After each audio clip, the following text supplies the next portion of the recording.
everyone, welcome to another Animation Friday, and today we are going to be looking into the history behind DreamWorks, in particular DreamWorks Animation Studios.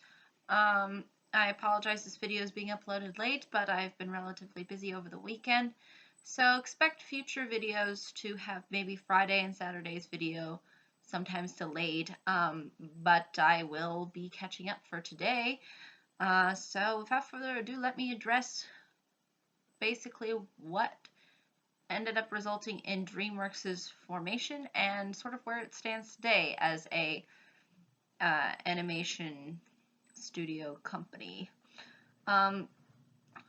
Yes, DreamWorks Animation is sort of a subdivision of DreamWorks.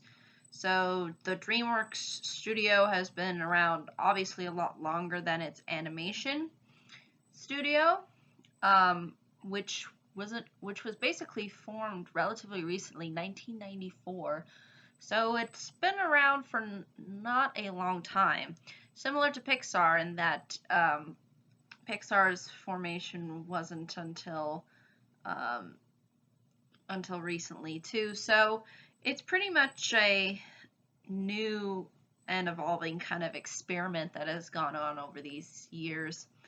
But basically, the company was formed by three bigwigs, in particular Steven Spielberg, David Geffen, and Jeffrey Katzenberg.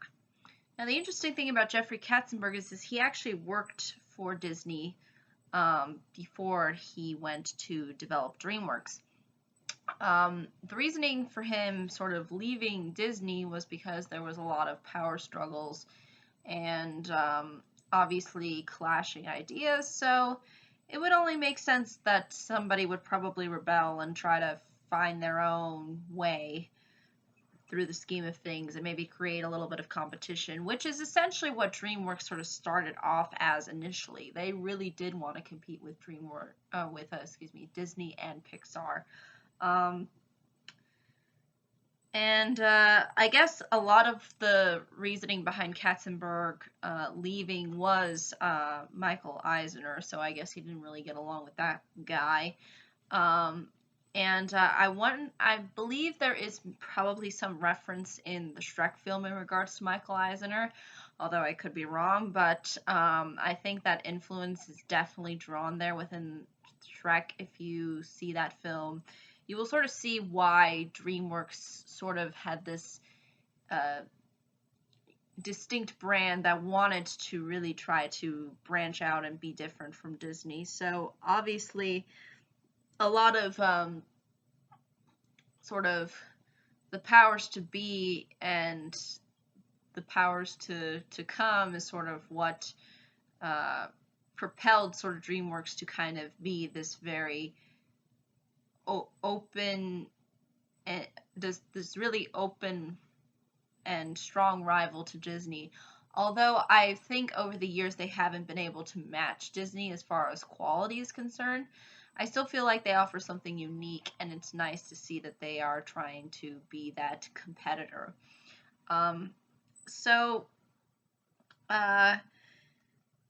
Basically, what ended up happening as far as DreamWorks' formation is a lot of these the big honchos that originally formed it had different kind of intentions behind it, but largely it was to try to create this animation studio that focused on childhood entertainment and try to be different than Disney. And what made them different was the fact that they were much edgier and more adult. You will see this constantly within DreamWorks films, is they try to emphasize the fact that they're not Disney, which is kind of hilarious, because you will see how a lot of their films don't really get the G rating, they get the PG rating, because they want to try to push that envelope and kind of be a little bit more raunchy, be a little bit more out there, and try to be more humorous. DreamWorks was primarily a studio that focused on humor, largely within its later years, as you will see, but it did start off to be a studio that was sort of trying to find its name for itself, because you'll see within the earlier films they do apply this sense of trying to be serious. In particular, Prince of Egypt, several of their other 2D animated projects, you can tell they're trying to find that niche, and I think they found it through comedy.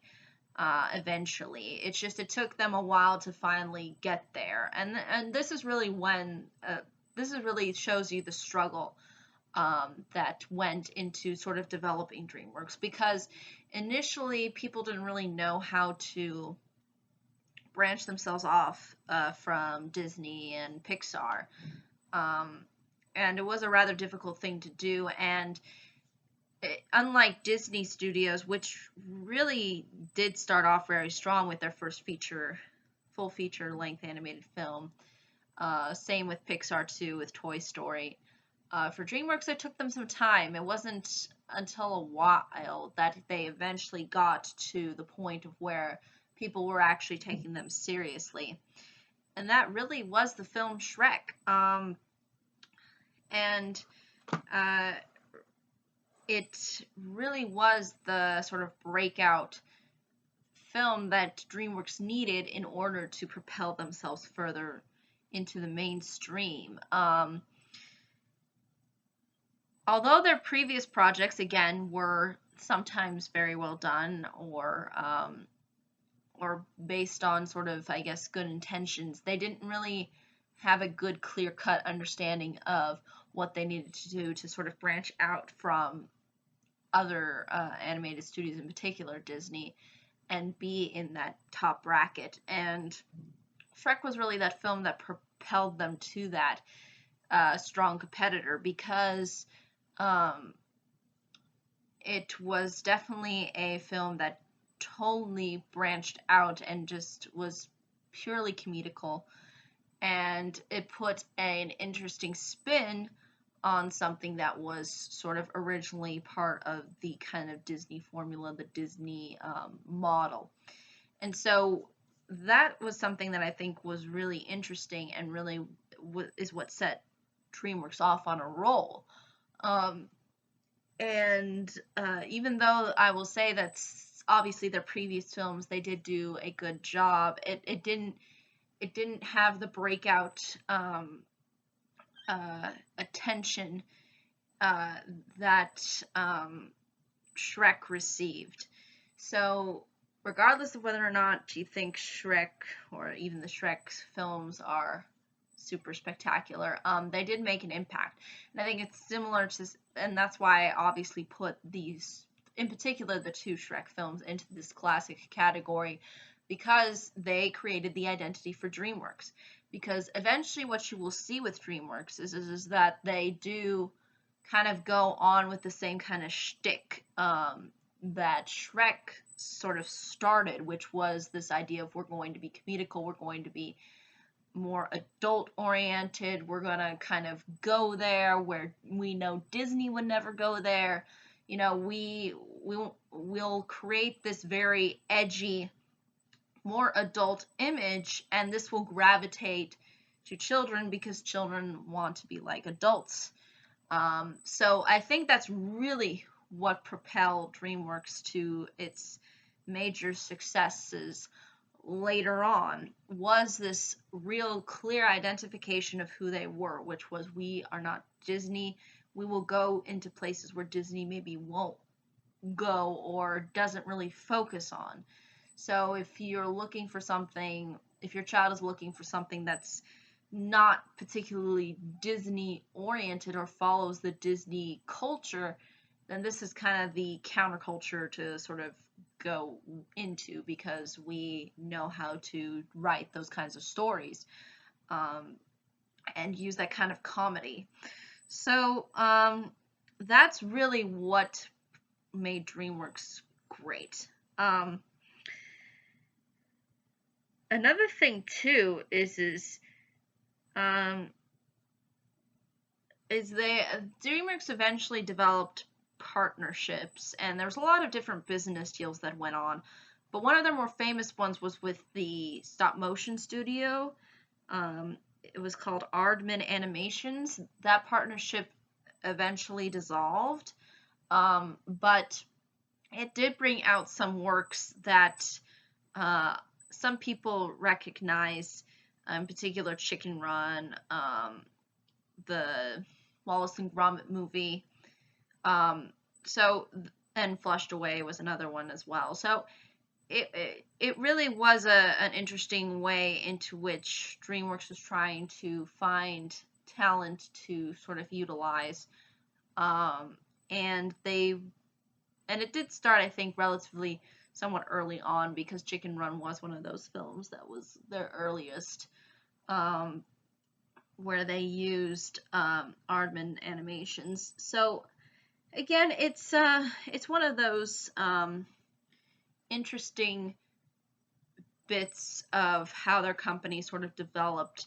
And I think that largely has to do with the fact that they kind of wanted to do probably what Disney initially sort of ended up doing, which was, using Miyazaki's films to eventually be released to the US and Western audience. So again, I think DreamWorks did want to kind of showcase that they were capable of developing such relationships too.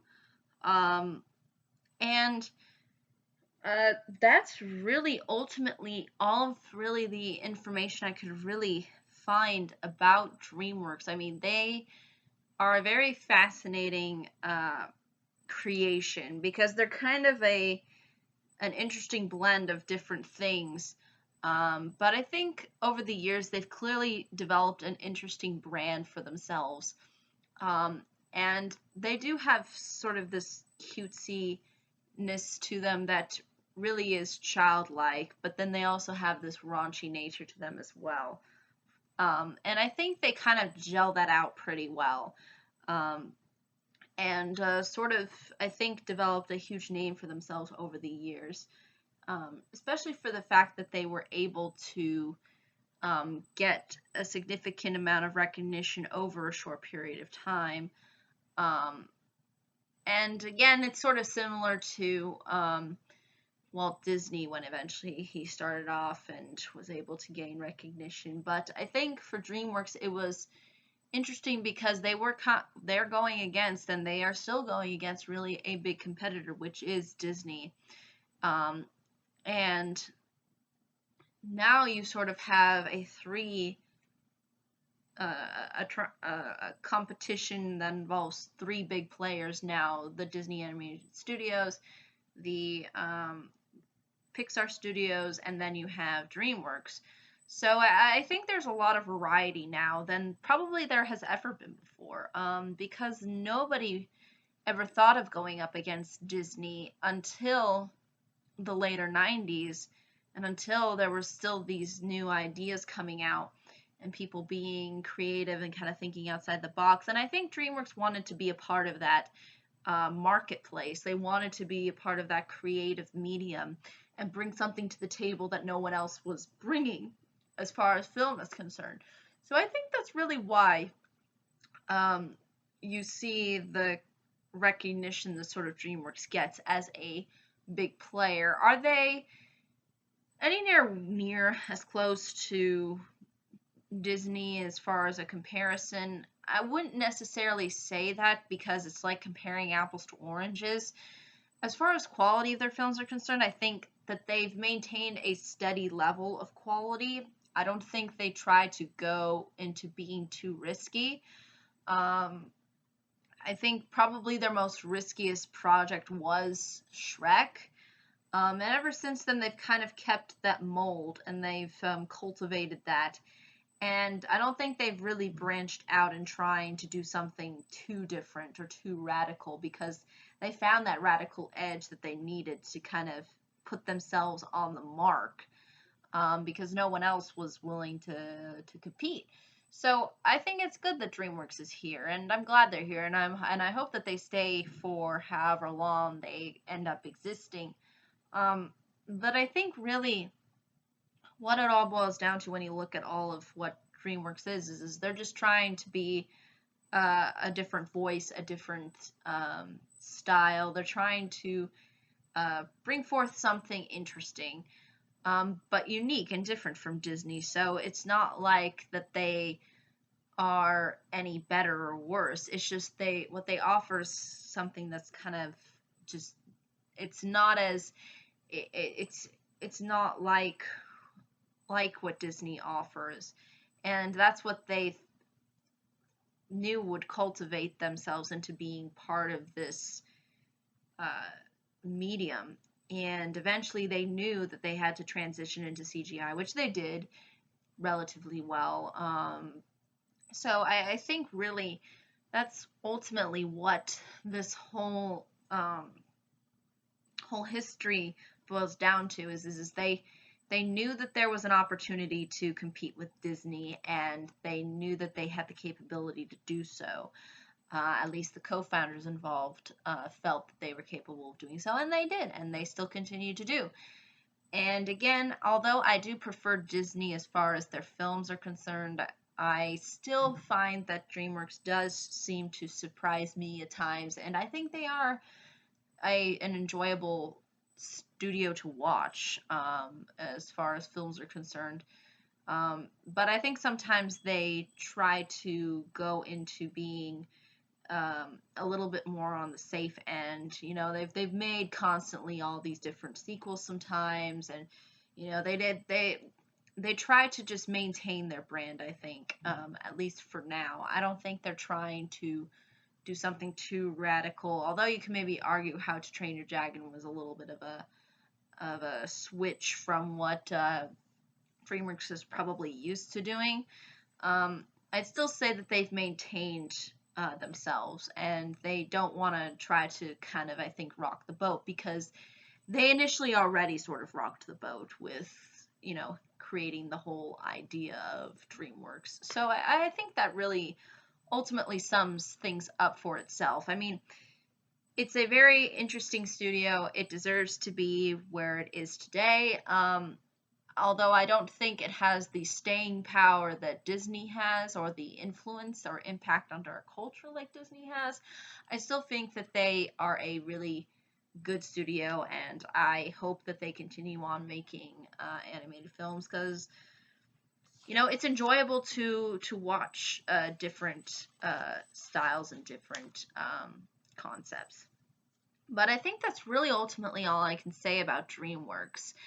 If there are any questions, comments, concerns, I'd be more than happy to answer them. But thank you so much for watching. I hope you all have a pleasant day, week, month, and year, and I hope to see you all in the next video. Take care.